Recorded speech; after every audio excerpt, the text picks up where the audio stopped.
예수님 이름으로 기도하옵나이다. 아멘. 오늘 함께 나누실 말씀은 마가복음 12장의 말씀입니다. 마가복음 12장 1절에서 11절까지의 말씀 우리 교독하도록 하겠습니다. 마가복음 12장 1절에서 11절까지입니다. 예수께서 비유로 그들에게 말씀하시되 한 사람이 포도원을 만들어 산 울타리로 두르고 집자는 틀을 만들고 망대를 지어서 농부들에게 새로 주고 타국에 갔더니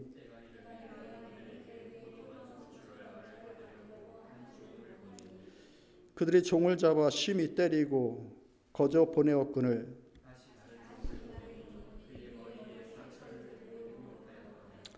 또 다른 종을 보내니 그들이 그를 죽이고 또 그와 많은 종들도 더러는 때리고 더러는 죽인지라.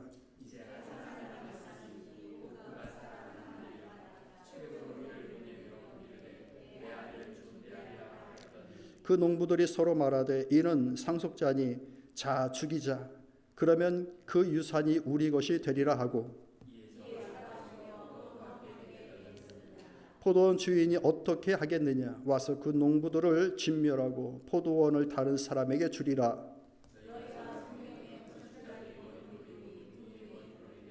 같이 있습니다. 이것은 주로 말미암아 된 것이요 우리의 눈에 놀랍도다 함을 읽어보지 못하였느냐 하시니라. 아멘. 교회에 맡겨진 복음이라는 말씀의 제목으로 여러분과 함께 은혜를 나누도록 하겠습니다. 10월을 들어서 우리는 이제 복음을 통하여서 다시 든든히 서나가는 교회, 그런 교회를 우리가 같이 기도하면서 보내는 중에 있습니다. 그러면서 복음의 핵심이 무엇인가? 우리를 의롭다 칭하고 우리를 구원하시는 그 하나님의 은혜, 우리를 대속하신 하나님의 은혜, 그것이 복음의 핵심이었다라고 이렇게 말씀을 드렸죠. 그 복음을 통하여서 우리는 대접하는 일들을 통하여 율법이 정해 놓은 그런 그 한계에서 벗어나 예수 그리스도께서 이루신 그 복음의 일들을 이룸을 통하여서 율법에 머무르지 말고 복음에 이르는 그 믿음의 길로 나아가자라고 이렇게 지난주까지 함께 말씀을 나눴습니다. 연속하여서 그 복음에 대한 내용을 여러분과 함께 오늘 나누길 원하는데요. 복음이라는 것이 무엇인가? 하나님께서 그 복음을 교회에 맡겨주셨다는 얘기예요. 교회에는 뭐가 있습니까? 교회에 오시면 여러분들 뭐가 보입니까? 십자가가 보이고 또 사람이 보이고, 그죠? 주로 우리 눈에 보이는 것들이 교회에서 이제 발견되어지는 것이죠. 근데 눈에 보이지만 그것이 우리의 주된 것이 아니라 교회는 눈에 보이지 않는 것들이 주가 된다라는 것이죠. 먼저는 하나님이시고 또 무엇일까요? 복음이라는 것. 우리에게 주신 생명의 말씀. 그것이 교회의 가장 중요한 내용이다. 그것을 우리에게 맡겨주셨다. 오늘 이 본문의 말씀은 예수님께서 비유로 주신 말씀입니다. 그 비유의 말씀을 잘 이렇게 살펴보면은 한 사람이 잘 마련된 포도원을 만드시고 그 포도원에다가 농부들을 보내셔서 그 포도원을 관리하게끔 하신 그 내용을 보여주고 있어요. 어떤 포도원인가? 황량한 포도원인가? 그렇지 않아요. 이미 이 사람이 포도원을 아주 더할 나위 없게 잘 관리하여 만들어 놓으신 포도원이에요. 일단은 포도원 땅을 다 기경해 놓은 상황에서 산 울타리를 지어 놓으셨습니다. 다른 것들이 들어와서 그 포도원을 망치지 못하도록 울타리를 지었다는 얘기예요. 그리고 그 집을 짤 수 있는 틀을 이미 다 마련해 놓으신 거예요. 그러니까 생산해 내기만 하면 그 포도를 짜서 집을 만들 수 있게끔 이미 그렇게 만들어 놨다는 얘기예요. 또 뭘 만들어 놨습니까? 망대를 세워놨다라고 일하는 거예요. 누가 와서 혹은 어떤 나쁜 짐승들이 와서 그 포도원을 망칠까 경계만 하고 있으면 그 포도원은 매해 생산해낼 수 있는 아주 좋은 포도밭이라는 얘기예요. 근데 그 포도밭을 어떻게 줬다고요? 농부들에게? 무상으로 나눠줬다고요? 아니요.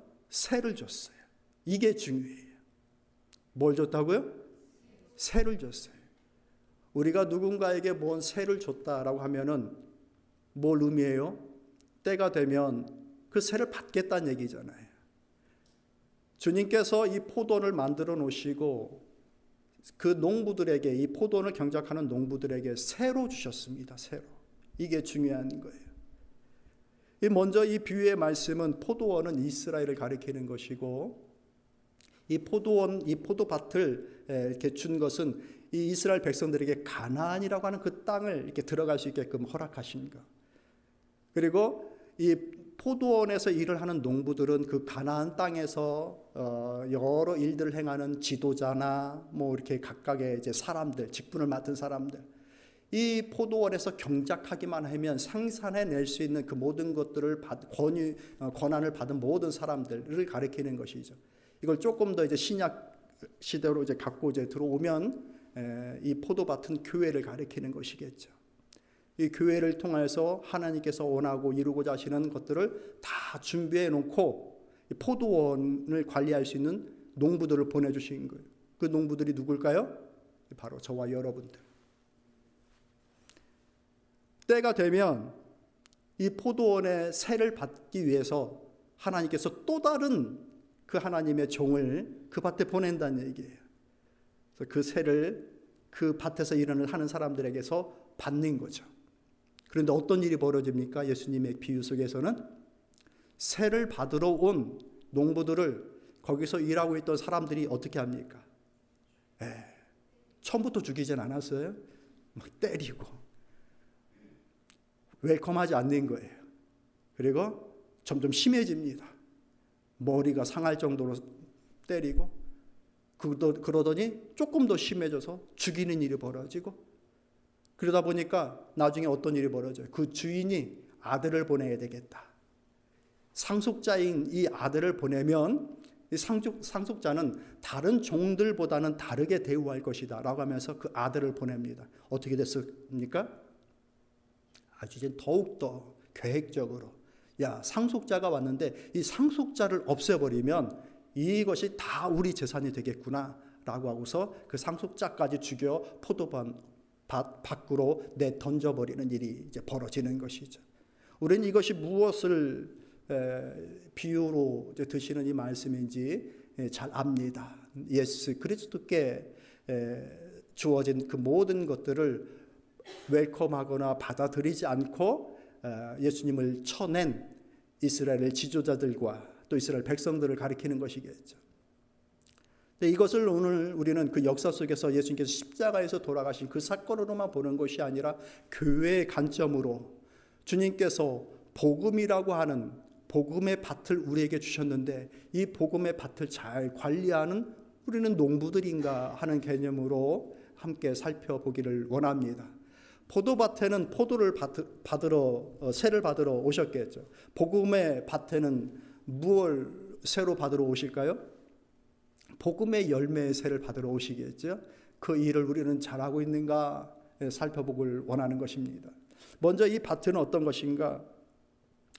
맡겨진 것을 관리하는 농부요, 또 교회 성도들이라는 얘기예요. 하나님께서 우리에게 이 복음의 밭을 만들라고 하지 않으십니다. 다 만들어 놓으시고 그 밭을 잘 관리하라, 잘 지키라고 말씀하시는 거예요.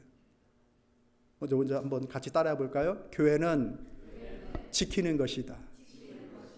여러분, 교회는 만드는 게 아니에요.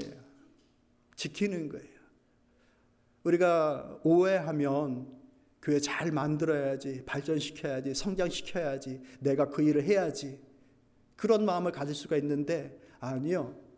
이 복음의 밭, 이 포도밭은 하나님이 만들어 주시는 거예요.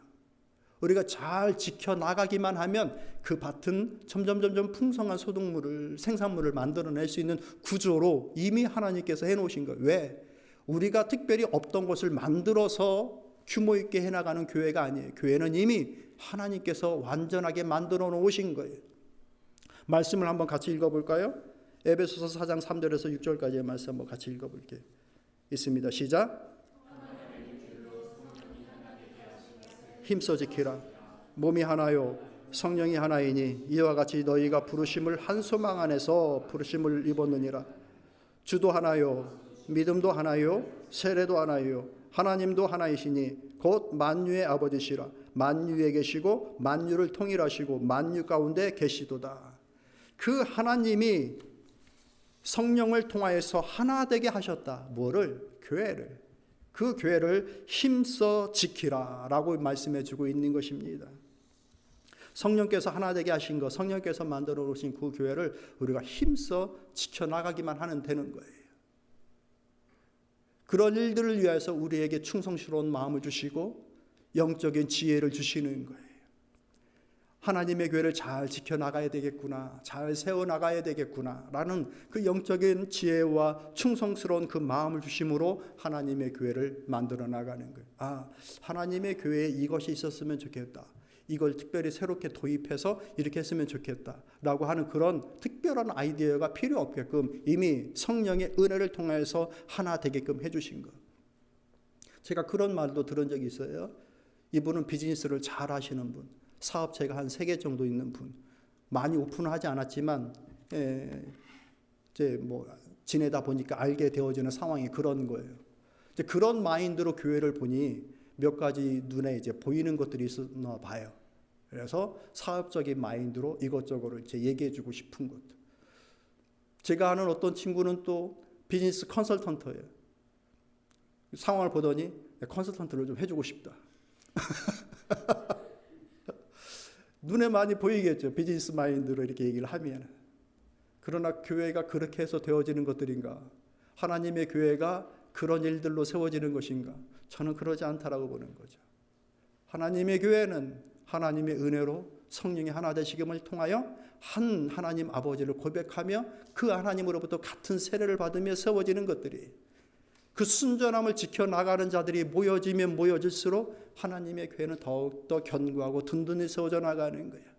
사람들의 모습이 점점 연약해지고 오직 하나님이 돋보이고 보이지 않았던 그 하나님이 가장 강력한 힘으로 역사하는 그런 하나님의 교회가 되는 거예요. 우리가 소망하는 그런 교회는 그런 교회인 줄로 믿습니다. 그런 교회를 지켜라. 이처럼 맡겨진 것을 지키는 일들을 감당하는 것, 그것이 우리의 몫이다. 그 포도원을 만들면서 행하셨던 일들 중에 울타리는 이미 농부가 그 주인이 다 쳐놓은 거고, 망대는 뭘까요? 농부들이 서야 될 자리인 것이죠. 그 위는 우리가 서야 되는 자리예요. 그래서 내 마음에 들어오는 악한 것들, 또 우리 교회에 들어오는 좋지 않은 것들, 그런 것들에 대해서 깨어 기도하고 함께 협력하여서 순전함을 지켜나가는 것, 그런 일들 속에 하나님의 교회가 더욱더 그 일을 잘 감당하게 되어진다. 교회만 그런가? 우리의 인생 또한 그렇다라는 거예요. 우리는 맡겨진 인생을 살아감을 믿으시길 바랍니다. 저는 그렇게 믿는데 여러분들 어떠신지 모르겠어요. 주어진 인생이에요. 어떤 특별한 하나님의 목적을 위해서 그 시대에 그 상황에 보내어진 인생이다라고 저는 믿습니다. 왜 그러냐? 우리 가운데 그 어떤 누구도 자신의 생명을 자신이 선택해서 자신이 원하는 때에 온 사람이 아무도 없다라는 거죠. 눈 떠 생활하다 보니 이 시대에 살고 있는 거예요. 내 생명이 어디서 왔는지 모르는 거예요. 물론 아버지의 또 어머니의 사랑을 통하여서 이 땅에 왔지만 그것 자체가 내가 선택해서 오는 것이 아닌, 생명이라는 것은 내가 만들어낸 것이 아닌 그 누군가로부터 부여받은 것, 보내짐을 당한 것, 그런 것이란 얘기죠. 맡겨진 인생을 살아가는 동안에 그 맡겨진 일들, 우리에게 맡겨준 자의 그 의도를 잘 살펴서 그것을 꽃피워 나갈 수 있는 인생이라고 한다면 얼마나 참으로 감사하고 복된 인생이겠습니까? 우리 모두가 그렇게 우리의 인생을 꽃필 수 있는 그런 삶 되기를 진심으로 소망합니다. 한 사람의 인생을 가만히 들여다보면 긴 것 같지만 또 길지도 않은 거예요. 너무 짧은 거예요. 그죠, 권사님? 어렸을 때에는 왜 이렇게 시간이 안 가나? 빨리 학교 졸업하고 돈 벌고 내가 마음껏 생활하고 그랬으면 좋겠다. 시간이 그렇게 안 가더니 어느 순간 봤더니 시간이 너무 빨리 가는 거죠. 오죽하면 성경에서 우리의 인생을 가리켜 쏜 화살이라고 그러고 아침 햇살에 사라지는 안개와 또 같다고 이렇게 말씀을 하십니까? 인생이 그렇게 빨라요. 권사님, 그죠? 그런 인생인데 돌아보면 참으로 세워놓은 것이 있고 소득이 있고 열매가 있었고 맡겨진 자에게 적어도 이 정도는 내가 했습니다라고 하는 보여줄 수 있는 것이 있다라고 한다면 얼마나 감사한가. 그런 인생이 다 되시기를 참으로 축복합니다. 어저께 우리 여선교회 성도님들 단풍 구경 다녀오셨는데 얼마나 예뻐요? 단풍은 별로 쓸데없어. 근데 열매가 쓸데있는 거지. 우리 인생을 돌아보면 그렇게 열매가 보여진다. 우리 성도님들이 다 그런 것들이 있을 줄로 알아요. 그런 것들을 인하여 감사할 수 있고 영광 돌릴 수 있기를 바랍니다. 그렇기 때문에 우리에게 필요한 것이 무엇인가? 맡겨주신 자의 뜻을 끊임없이 구하며 살아가는 것, 그것이 중요한 거예요. 내 뜻으로 하면 오늘 이 비유에 나와 있는 농부들처럼 되는 거예요. 농부 그 주인이 맡겨줬는데 맡겨진 것을 관리하는 자라고 하는 생각을 일절 못하고 있는 거예요. 어느 순간 자기가 주인이 되어버렸어요. 오늘 우리 예배 드리면서 찬양을 드렸던 마지막 찬양, 내게 청지기의 삶을 살라고 보내진 것 같은데 언제부턴가 내가 내 삶의 주인이 되어버렸다라고 하면서 쓴 찬양의 내용이잖아요. 기가 막히게 우리의 심령을 대변한다고 생각합니다. 잠깐 생각 다른 데 두면 마치 이 삶이 내 것인 것처럼 주인 행세하는 게 바로 우리들이라는 것이죠. 그래서 우리 주님은 우리에게 가르쳐 주신 기도 내용 중에 하늘에 계신 우리 아버지여 이름이 거룩하게 여김을 받으시오며 나라의 마옵시며 그 다음에 뭘 구하라고 하셔요? 뜻이 하늘 쓴 것처럼 땅에서도 이루어지이다. 하나님의 그 뜻을 구하면서 살라고 주님께서 주님의 기도를 직접 가르쳐 주십니다. 그게 마태복음에 나와 있는 주님의 기도예요. 뜻이 하늘에서 이루어진 것처럼 땅에서도 이루어지게 하옵소서. 하나님의 구원의 역사가 이루어지는 것처럼 나의 인생 속에서도 하나님의 뜻이 이루어지게 하옵소서. 끊임없이 하나님의 뜻을 구하면서 살라는 거예요. 그리하면 우리의 인생의 에너지가 헛되이 누수되게 새지 않을 줄로 저는 믿습니다. 내 마음대로 하다가 허비한 시간 얼마나 많습니까? 여러분 없으세요? 감사한 일입니다. 있다고 하시는 분이 한 분도 안 계셔서 다행스러운 일이에요. 저는 돌아보면 그렇게 좀 헛힘 쓴 시간들이 꽤나 있었거든요. 내 힘으로 하려고 하는 것들, 내 힘으로 하려고 하는 것들, 그렇게 사람을 찾고 그렇게 상황을 생각하고 했던 많은 시간들, 그런 것들이 있었거든요. 그런데 하나님께서 해주시려 아니면 되지 않는 그런 헛된 바람들이고 노력이었던 것들이 참 많았습니다. 그러니까 인생이 힘들어지는 거예요. 마음이 괴로워지는 거예요. 상처가 생기는 거예요. 하나님의 뜻을 구하여 그 뜻에 섰을 때에 정말 나는 죽은 것 같았는데 오히려 그 마음에 평안이 임하는 놀라운 그 체험 또한 하게 되어집니다. 주의 뜻이 이루어지기를 하나님 내가 구합니다. 다 내려놓으니 살 것 같은 거예요.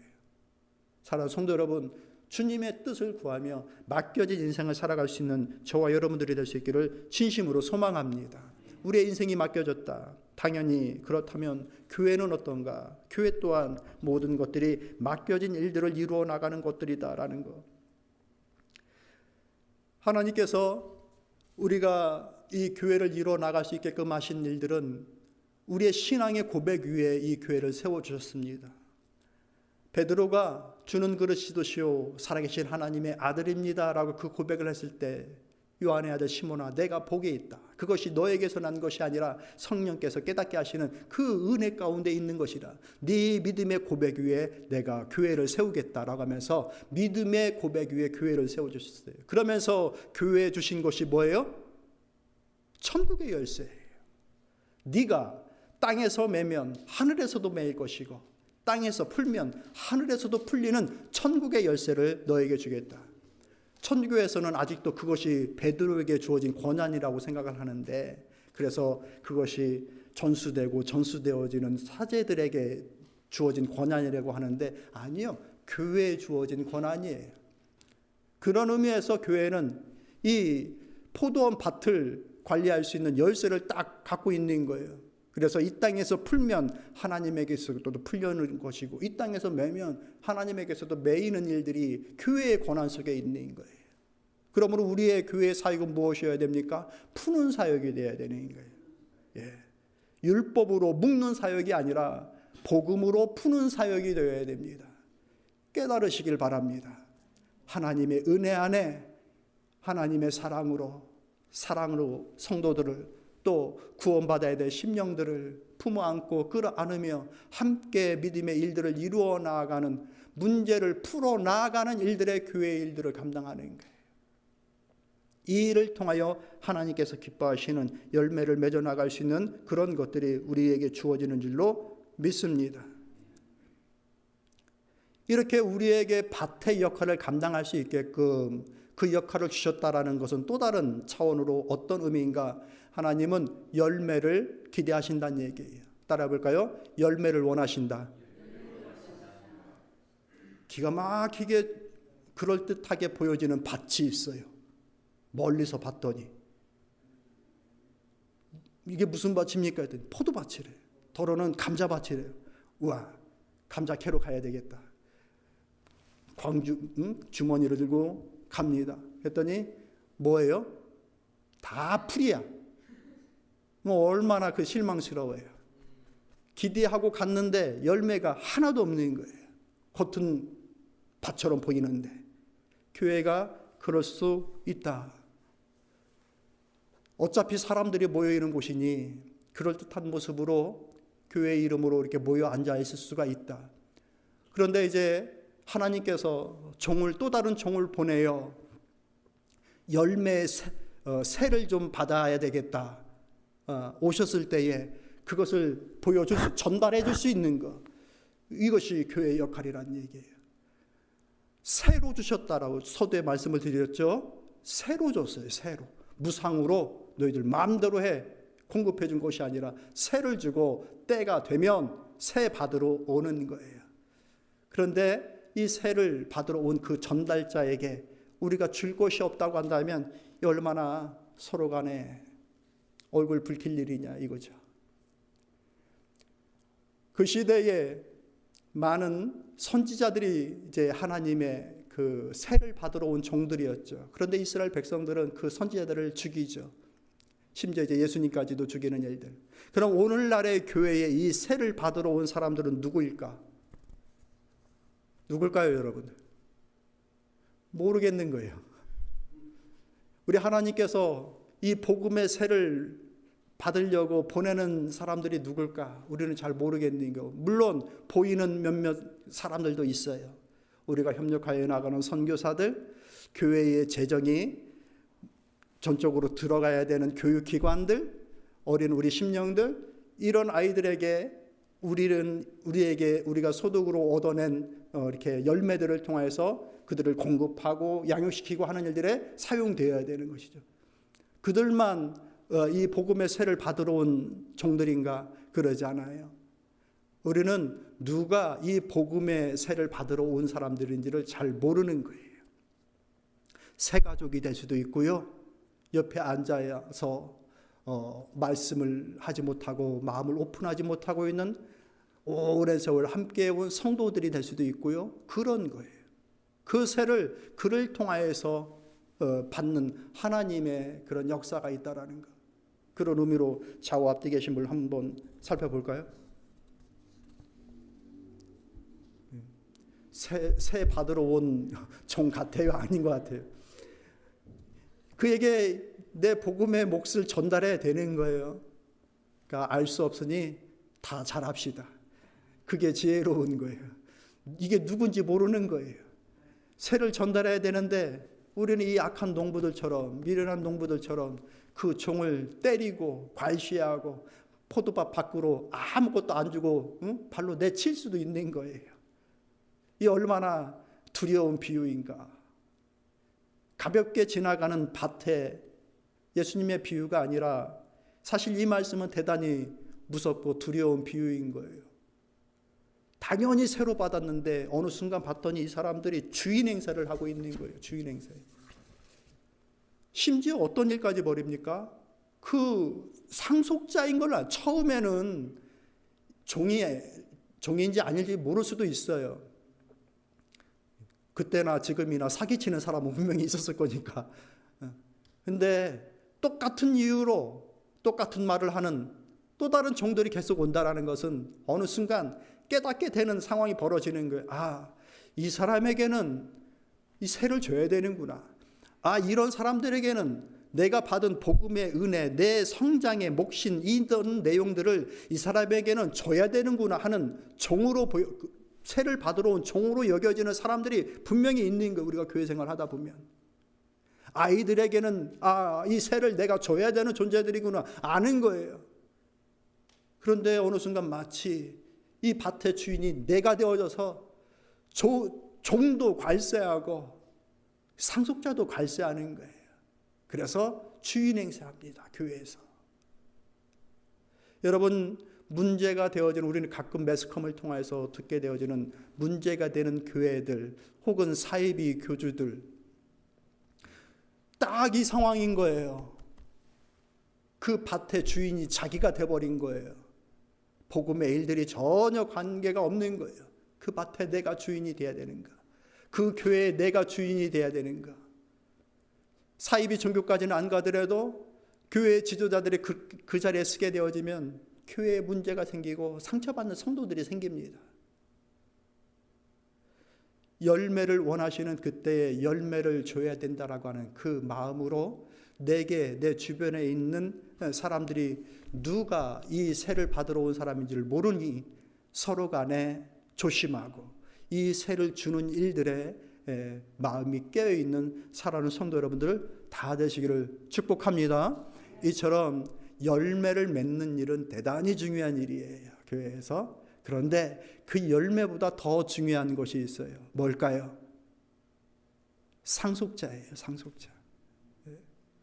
하나님, 그 농부가 어떠한 마음으로 이 아들을 보냅니까? 6절의 말씀을 여러분 다시 한번 읽어볼까요? 이제 방법이 없구나. 그래서 6절에 이렇게 얘기합니다. 이제 한 사람이 남았으니 곧 그가 사랑하는 아들이라. 최후로 이를 보내며 이르되 내 아들은 존대하리라 하였더니 라고 말을 합니다. 우리는 이게 누구인지 알죠. 누굽니까? 예수 그리스도.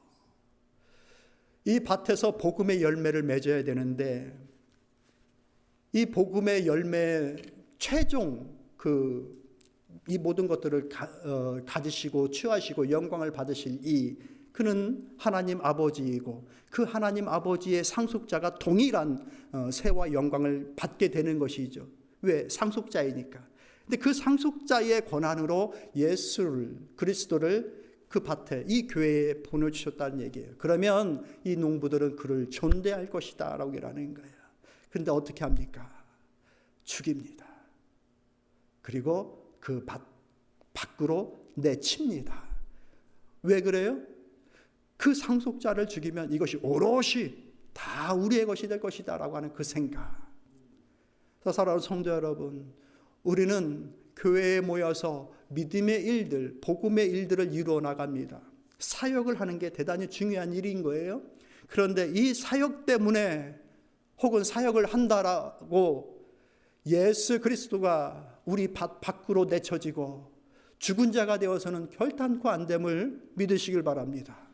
그분이 존대의 여김을 받기를 원하시고 보내신 하나님의 뜻이 있다라는 거예요. 오늘 우리는 예수 그리스도를, 그 예수 그리스도의 실체인 그 복음의 내용을 존대하는 자인가? 참으로 귀하게 여기는 자인가? 성도들이 가끔 실수하는 것 중에 하나가 무엇인가? 이 사역 때문에 싸우는 거예요. 그러면서 복음은 다 사라지는 거예요. 은혜는 다 사라지는 거예요. 싸움의 이유가 다양합니다. 그 중에는 선교하려고 바자회 열고 막 이렇게 싸움 나는 경우들. 한두 교회가 아니기 때문에 이건 두렵지도 않은 비유예요. 의도는 너무 좋잖아요. 그 선교의 일들 열매를 맺으려고 하는 사역인 거예요. 그러다 보니 사람들 간에 모이니 이분의 생각도 그 선교요, 이분의 생각도 선교요. 근데 같이 모여서 싸움 나는, 이게 사람의 불완전함인 건데, 그 사역 때문에 하나님의 은혜나 복음을 통하여서 수용하고 온유하고 천국을 이루어 나간 그리스도의 메시지는 다 사라져 버리는 것이죠. 바로 이제 그럴 수가 있는 것이죠. 사랑하는 성도 여러분, 우리가 무엇보다도 존대해야 되는 것은 그리스도이심을, 복음의 내용임을 깊이 헤아리시길 바랍니다. 그게 주님의 가장 중요한 뜻인 거예요. 말씀하시잖아요. 이제 한 사람 남았다. 한 조건 남았다. 그래서 그가 사랑하는 그분을 보내시는 그 마지막 유일의 것, 단 하나의 것, 대체할 수 없는 것, 그 상속자를 보내신 거예요. 복음은 이처럼 대체할 수 없는, 예수 그리스도는 대체할 수 없는 교회에서 존귀여김을 받아야 될 존재. 모든 성도들이 그렇게 주님을 의지하고 사랑하고 찬양하며 따라 나갈 수 있는, 우리 사랑하는 성도 여러분들이 다 그렇게 보물을 소유해 나갈 수 있는 여러분들 다 되시기를 진심으로 축복합니다. 왜 그런가? 그것이 우리의 삶을 지키는 모퉁이 돌이 되기 때문에 그렇습니다. 이어지는 말씀이 뭡니까? 10절에 너희가 성경에 건축자들에 버린 돌이 모퉁이 돌이 머릿돌이 되었나니라고 말씀합니다. 이것이 아무 의미 없다 하여서 상속자마저 밖에 내버렸죠. 왜? 버린 돌이 된 것이죠. 그런데 하나님은 어떻게 하신다고 말씀하시는 거예요? 그 버려진 돌을 모퉁이 돌로 사용하신다라고 말씀하셨어요. 그래서 그 머릿돌을 통하여서 하나님의 교회가 세워져 나갔습니다. 하나님의 역사인 거예요. 버려진 예수 그리스도를 통하여서 이 시대에도 하나님의 교회가 세워진 거예요. 맞습니까? 하나님의 교회에 예수님이 안 계셨다고 한다면 오늘날 이 교회가 세워져 있겠습니까? 없는 거예요. 그때 어떤 사람들은 이 예수님을 버렸는데 성부 하나님은 그 예수 그리스도를 교회를 세우는 머릿돌로 세우셨다는 얘기예요. 사랑하는 성도 여러분, 우리 인생 각자의 인생을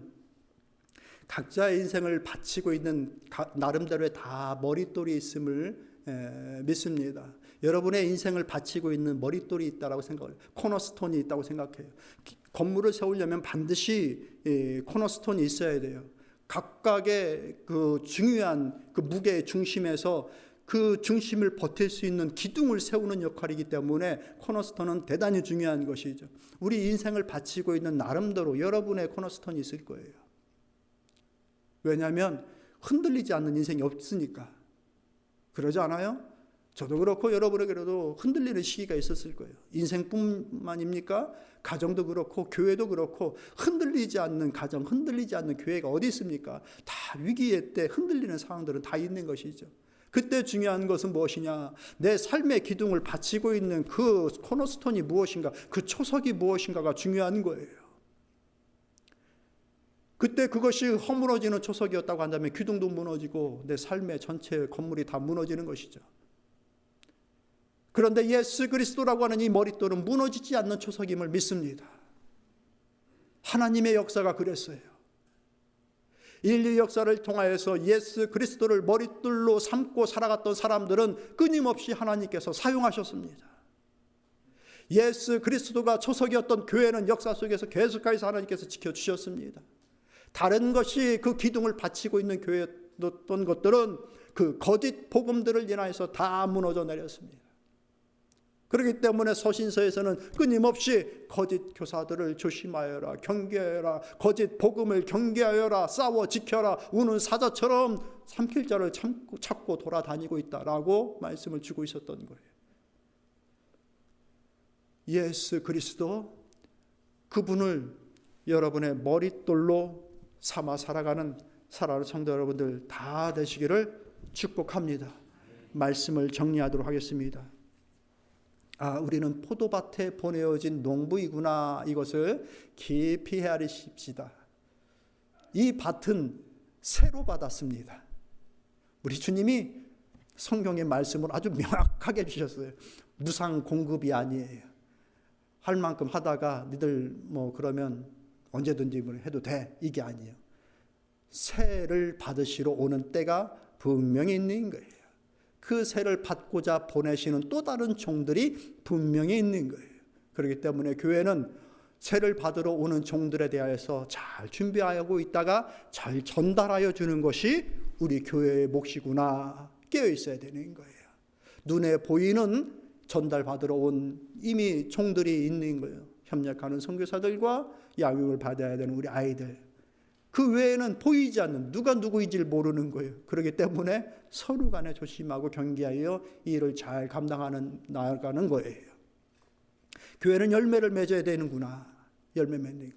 그런데 그 열매보다 더 중요한 거가 있구나. 뭐였어요?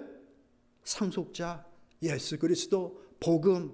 이 내용이 열매 맺는 일도 중요하지만 더 중요하구나. 그래서 이 복음을 우리에게 맡겨주셨구나. 이것을 잘 지키는 교회 되어야 되겠다. 새로운 거 만들려고 애쓰지 말고 이 맡겨준 일 잘하는 교회로 서기를 한 마음과 한 뜻이 되어야 되겠구나. 그 마음으로 쓸 수 있기를 바랍니다. 맡겨진 인생을 살고 맡겨진 교회를 이루어 나가는 우리의 삶 가운데 예수 그리스도가 우리의 코너스톤이 되기를 진심으로 소망합니다. 그 위에 우리의 삶의 기둥을 세웁시다.